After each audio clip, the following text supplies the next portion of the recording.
After a 6-year court battle with several members of the World Cup championship team over equal pay, the U.S. Soccer Federation has reached a settlement with the players. WRAL's Amanda Lamb just spoke with members of the North Carolina Courage, and she joins us from the WakeMed Soccer Park in Cary. Amanda.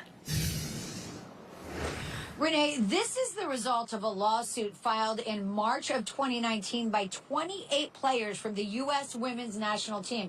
Now, this is a big day for women's soccer players across the country and for the North Carolina Courage here in North Carolina. They just got off this field a few minutes ago. They're practicing for the upcoming Challenge Cup. Now, even as players took the field on this kind of wet and gloomy morning, there was definitely an undercurrent of excitement about this settlement. The settlement will divide $22 million between about 24 current and former members of the U.S. women's national team, much of it back pay for compensation they should have received. Another $2 million will establish a fund for soccer players and charities.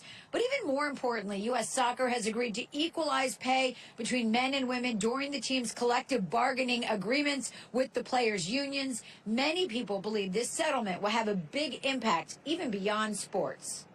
I think a lot of women in the working world can appreciate this, that for women, a lot of times you're judged on your results, whereas men are judged on their potential.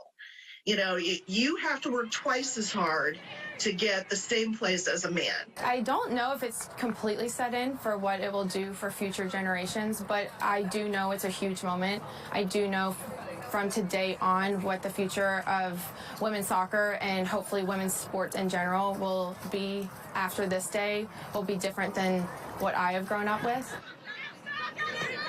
Now, the settlement comes on the heels of an agreement in 2021 where U.S. Soccer agreed to equal working conditions for men and women, including their training facilities and travel accommodations. We also spoke with the coach of the team today, Sean Nahas, and he supports this settlement 100%. He says it's long overdue, and he hopes it will attract more women to the sport. And one little interesting sidebar here that I learned this morning, U.S. women have won 4 World Cups since the program started in 1985, while the men have not reached the semifinal since 1930. So a little sports trivia there for you, Renee.